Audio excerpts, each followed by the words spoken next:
कभी तुमको ऐसा लगे, आप लोगों के जीवन में भी कभी ऐसा लगे कि मुझे भोलेनाथ जी का आज तक दर्शन नहीं हुआ, मुझे राम जी का आज तक दर्शन नहीं हुआ, मुझे आज तक भगवान कृष्ण का दर्शन नहीं हुआ, मुझे आज तक भगवान का दीदार नहीं हुआ, भगवान का दर्शन नहीं हुआ।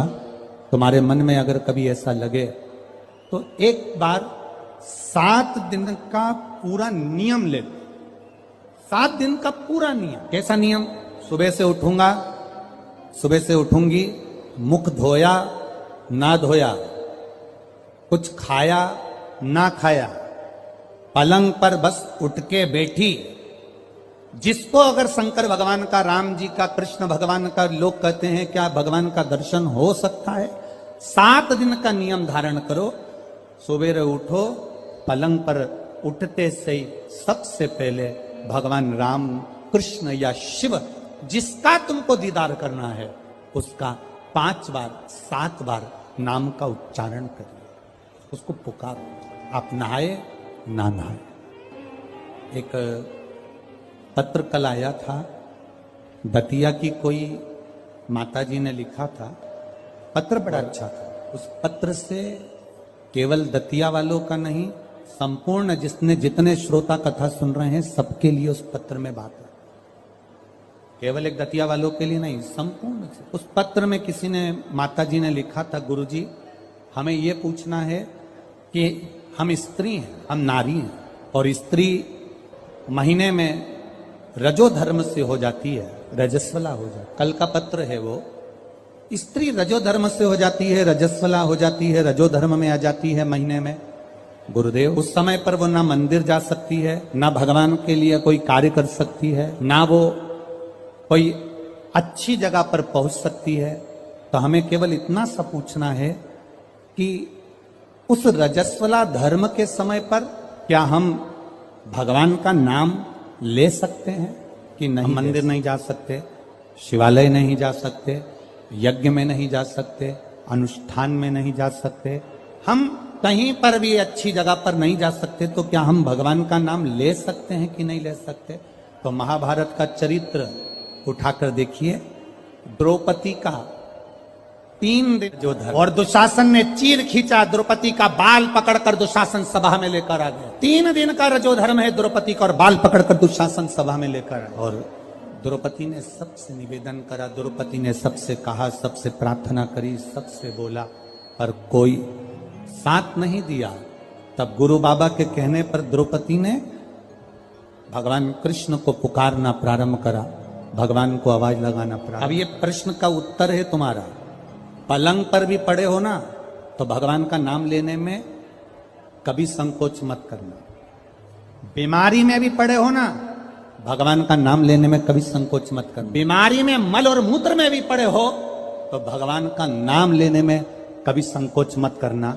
और अगर आप रजो धर्म में भी हो, पूजन नहीं कर सकते, कहीं जा नहीं सकते, पर नाम लेने में कभी संकोच मत करना, क्योंकि जीवन का क्या भरोसा, जीवन का क्या भरोसा। मंत्र जाप, नाम जाप, स्मरण, भगवान को पुकारना, भगवान का नाम लेना, ये बंद नहीं। अरे खाना ना छोड़ा, पीना ना छोड़ा, हरि भजन क्यों छोड़ दिया, जाना ना छोड़ा, आना ना छोड़ा, फिर सत्संग जाना क्यों छोड़ दिया। भगवान का नाम लेने में, भगवान का स्मरण करने में, भगवान का कीर्तन करने में, हाँ आप श्रेष्ठ जगह पर मत जाइए, किसी वस्तु को मत छुओ। यहां तक शास्त्र कहता है कि अगर किसी ब्राह्मण, संत, गुरु और भगवान के लिए भोजन भी बन रहा है और आप रजो धर्म से हो, तो भोजन पर दृष्टि भी मत दो। यहां तक शास्त्र कह, अगर भोजन बन रहा है तो भोजन पर हमारी दृष्टि भी ना जाए। भगवान का नाम ले सकते, आप उसे पुकार सकते। मृत्यु की घड़ी में भगवान ये देखेगा क्या उस समय पर कि ये रजस्वला धर्म में है, तो अभी इसको हम मार नहीं सकते, अभी हम इसको ले जा नहीं सकते। मृत्यु की घड़ी में ये नहीं देखा जाएगा। मृत्यु की घड़ी में तो केवल तुम्हारा जो करा हुआ पुण्य है, मृत्यु की घड़ी में तुम्हारा करा गया सत्कर्म है, मृत्यु की घड़ी में तुम्हारा करा गया अच्छा कर्म है, केवल वो तुम्हारे सम्मुख में रहेगा। पुकारो, भगवान के नाम को पुकार सकते हो, बुला सकते हो परमात्मा को, पुकार सकते हो परमात्मा को, बोल सकते हो भगवान को। शिव कथुयशा ने अपने पिता के कहने पर पार्थिव शिवलिंग का निर्माण किया। बहुत सावधानी से सुनना, रजस्वला धर्म के अंतर्गत नारी भोजन भी बन रहा है तो उस पर दृष्टि ना दे। रजस्वला धर्म के अंतर्गत नारी पूजन वाली जगह पर ना जाए। रजस्वला धर्म के समय पर नारी अच्छे कर्म की ओर ना जाए। पर रजस्वला धर्म भी अगर तुम्हारा है, कोई बीमारी भी तुमको है, कोई रोग में भी तुम पड़े हुए हो, पर भगवान का नाम लेने में कोई दोष नहीं है। भगवान का नाम तुम कभी भी ले सकते हो जब तुम्हारी मर्जी। 7 दिन का नियम धारण करो। सुबह उठो, भगवान का नाम लो, स्नान करा, पूजन करो, बाबा के मंदिर में जाके 1 लोटा जल समर्पित करो, घर आओ, भोजन करो। भोजन करने से पहले अपने पास में थोड़ी सी अग्नि, जो तुम्हारे यहाँ चूल्हे में हो, जो भी अग्नि हो, उसको लेकर जो भोजन की थाली में भोजन है, उस थाली के भोजन को निकालकर अग्नि में दीजिए। 1 रोटी निकालकर गौ माता की दीजिए, आधी रोटी जो भी भाग निकाल सकते हो वो स्वान को दीजिए, और फिर बाबा का नाम लेकर प्रसाद समझकर भोजन को ग्रहण करिए। दिन में शाम को अपने कर्म को करते करते भगवान का नाम लेते रहिए। जैसे ही प्रदोष काल आए, शाम का समय आए, भगवान देवाधिदेव महादेव का स्मरण कर कर 1 दीप दरवाजे के बाहर लगाओ और बाबा का भजन करो। 7 दिन जो नियम धारण करता है, 7 दिन में किसी न किसी रूप में मेरा महादेव आकर एक बार दर्शन जरूर देता है, ये निश्चितता। पर उसमें हमारी पवित्रता हो, उसमें हमारी पवित्रता का भाव हो।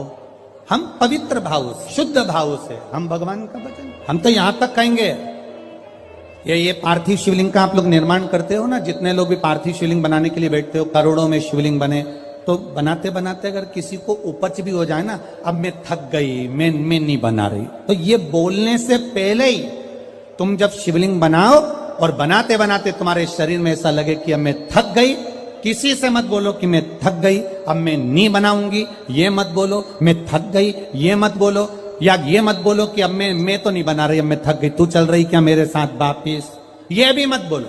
आपसे नहीं बन रहा शिवलिंग बनाते हुए, आप बस उस शिवलिंग को बनाकर हाथ जोड़कर बाबा देवाधिदेव महादेव से प्रार्थना करिए, भगवान शंकर से निवेदन करिए, भगवान शिव से प्रार्थना कर कर बाबा से विनती करो, बाबा आपकी कृपा से जितना बन सका मैंने आपके शिवलिंग का निर्माण किया है। बाबा ये आपकी करुणा या आपकी उदारता या आपकी दया है जो ये मैंने बनाया, ये आपकी कृपा से, आपकी दया से, आपकी उदारता से मैंने निर्माण किया है। उनसे निवेदन किया, ये उनसे प्रार्थना करी, ऊबना नहीं है। हम तो कथा में भी कह देते हैं, आपका मन लगे तो शिव पुराण में जाओ, नहीं तो काय को टाइम बर्बाद करने के लिए आते हो। मन लग नहीं रहा, रत्ती भर भी, और पूरी डेंटिंग पेंटिंग करके आई, 2 घंटे तक लाइन खींची, डब्बा भरा, 1 दिन पहले उसके पास भी गई, धागा वाली के यहाँ पहुंची। क्यों आए? कौन ने कहा तुमको कि कथा में जाना जरूरी है? कोई तुमको कहा कि भीड़ बढ़ाने जाओ? तुम्हारा मन लगे तो शिव महापुराण की कथा में आकर बैठो, नहीं लगे तो कथा में भी मत जाओ, अपने घर में मूंगफली सेको और 3 टाइम खाओ, समय बर्बाद करने मत जाओ। मन लगे, शिव कथा कर रही है, मन लगे तो महादेव के मंदिर में जाके 1 लोटा जल चढ़ाना। मन नहीं लगे ना, जबरदस्ती मत जाना कि मैं तो बाबा सियोर वाला महाराज ने कहा है तो जाना तो पड़ेगा, ना ना ना, बिल्कुल मत जा, बिल्कुल मत जा। मन करे वो कहते हो ना, दिल तुझको दिया ये क्या कर दिया, अपना मन, अपना दिल, अपना हृदय परमात्मा। और जिस दिन तुम परमात्मा को पहचानोगे उस दिन परमात्मा तुम्हारा और तुम। यहाँ इतनी ये हतिया की माताएं हैं, बहुत चतुर हैं, इधर साइड की माताएं बहुत चतुर। इधर की माताएं इतनी चतुर होती हैं कि शादी विवाह में अगर गणेश जी नहीं मिलते हैं तो ये गोबर का और मिट्टी का गणेश बनाकर मटकी पे रखकर पूजन कर देती हैं। और मिट्टी का भी गणेश नहीं मिलता, गोबर का भी गणेश नहीं मिलता, तो यहां की माता इतनी विद्वान है कि गुड़ की ढेली को तोड़कर आधी ढेली का गणेश जी बना देती और आधी ढेली का भोग लगा देती। और गणेश सरकार सही है, यहां की माता इतनी विद्वान है कि गुड़ की ढेली को, आधी ढेली को फोड़कर गणेश जी बना देगी। और आधी को हमारे यहाँ महाराष्ट्र में भी कहते हैं महाराज, गुलाचा गणपति और गुलाचा मेवा, मतलब गुड़ का ही गणपति और गुड़ का ही नैवेद्य भगवान को भोग लगा। दतिया की माताएं भी इतनी विद्वान है, जब गणेश जी नहीं मिलते, गोबर नहीं मिला, मिट्टी नहीं मिली, शादी के समय पर तुरंत घर की जो बुजुर्ग माँ होती है वो कह देती है गुड़ की खोड़ी रखिए ना, आधा टुकड़ा तोड़ मटकी पे रख दे, गणेश जी हो गए। भोग लगाने के लिए कुछ भी नहीं है ना, जो आधा गुड़ का टुकड़ा है ना उसी को भोग लगा दो। क्यों? गुलाचा गणपति और गुलाचा नैवेद्य, भगवान गणेश भी यही है और भोग भी उनका यही। ये हमको बूढ़ी माता पहचान गई कि गुड़ की ढेली में गणपति है, और पूरे शादी में वो गुड़ का गणेश पुजाता रहा, पुजाता रहा, पुजाता रहा, और गणेश जी भी आशीर्वाद देते रहे, क्योंकि वो बूढ़ी माँ ने पहचान लिया कि मैं गुड़ की ढेली में भी हूं। जिस दिन हम पहचान गए कि ये जितने आए हैं और जितने भगवान के भजन करने वाले हैं, संसार में रहने वाला जलचर, थलचर, वायुचर, जितने जीव हैं, जिस दिन हम पहचान गए कि इनके अंदर भगवान है और सब में परमात्मा समाया है, उस दिन मेरे शंकर को मिलने में देरी नहीं लगेगी, वो मिल जाए। गुलाचा गणपति और गुलाचा आधा, ये हम समझ नहीं पा रहे हैं भगवान, हम परमात्मा को जान नहीं पा रहे। सुयशा ने भगवान शिव जी की आराधना करी, पार्थिव शिवलिंग का निर्माण करने के लिए बैठी, और जो निर्माण करा, मात्र 7 दिन निकले थे सुयशा को, देवादिदेव महादेव प्रकट हो गए। मांग सुयशा, क्या चाहिए तुझको? सुयशा कहती है मैं आपके चरणों की दासी बनना, मैं आपके चरणों की दासी बनना चाहिए। भगवान कहते, सुयशा, इतनी सुंदर बात देवादिदेव महादेव ने कही, इतनी सुंदर। सुयशा कह रही है मैं आपके चरणों की दासी बनना चाहती हूं, चरणों की दासी। देवादिदेव महादेव ने कहा, सुन सुयशा, मेरी धर्म पत्नी पार्वती मेरे साथ में है, मैं दूसरी नारी को अपने करीब भी नहीं आने देता। हाँ सुयशा, तो मेरे स्वरूप का स्नान करा, पूजन करा, अर्चना कर, निवेदन कर, बेलपत्र चढ़ा, पुष्प चढ़ा, मैं तुझे फल दूंगा। पर सुयशा, तू कहे कि मैं पार्वती जी का स्थान ले लूं, तू कहे कि मैं संगनी बन जाऊं, ये नहीं। सुयशा, ऐ सुयशा, संत, साधु, सन्यासी, तपस्वी, साधक, उपासक, भगवान शंकर कहते हैं संत, साधु, सन्यासी, तपस्वी, साधक, उपासक, अगर इनके सामने एक लकड़ी की स्त्री भी आ जाए ना, तो संत साधु को उसका स्पर्श तक नहीं करना चाहिए, वो श्रेष्ठ संत माना जाए। साधु वो तपस्वी, एक लकड़ी की भी स्त्री अगर कोई बनाकर सामने रख दे, उसका स्पर्श आप लोगों को थोड़ा सा बुरा जरूर लगता है, पर महाराज जी, हम जब सीहोर से चलते हैं तो एक फॉर्म भरवाते हैं, वहां से चलने पर एक फॉर्म भरवाते हैं। आज सुनते हैं तुलसी माता की चालीसा। यह चालीसा सुनने से होती है हर रोगों से मुक्ति, मिलती है सुख समृद्धि का आशीर्वाद। तो एक बार बोलिए प्रेम से विष्णु भगवान की जय, तुलसी माता की जय, भगवती माता की जय। श्री तुलसी महारानी करु विनय सिरनाय, जो मम हो संकट विकट दीजे मात नसाय। नमो नमो तुलसी महारानी, महिमा अमित न जाए बखानी। दियो विष्णु तुमको सम्माना, जग में छायो सुयस महाना। विष्णु प्रिय जय जयंती भवानी, तिहु लोक की हो सुख खानी। भगवत पूजा करे जो कोई, बिना तुम्हारे सफल न हो। जिन घर तब नहीं होए निवासा, उस पर करे विष्णु नहीं वासा। करे सदा जो तब नित सुमरन, ते ही के काज होए सब पूरन। कार्तिक मास महात्म्य तुम्हारा, जाको जानत सब संसारा। तब पूजन जो करे कुमारी, पावे सुंदर वर सुकुमारी। करे जो पूजा नित प्रति नारी, सुख संपत्ति से होए सुखारी। वृद्धा नारी करे जो पूजन, मिले भक्ति होबे पुलकित मन। श्रद्धा से पूजे जो कोई, भव निधि से तर जावे सोई। कथा भागवत यज्ञ करावे, तुम बिन नहीं सफलता पावे। छायो तब प्रताप जग भारी, ध्यावत तुमहि सकल चितधारी। तुमहि मात यत्र तंत्र में, सकल काज सीधे होवे क्षण में।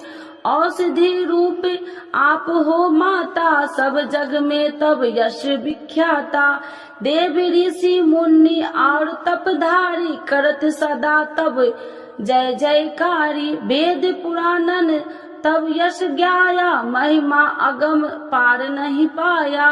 नमो नमो जय सुख कारिणी, नमो नमो जय दुख निवारिणी। नमो नमो सुख संपत्ति देनी, नमो नमो अख काटन छेनी।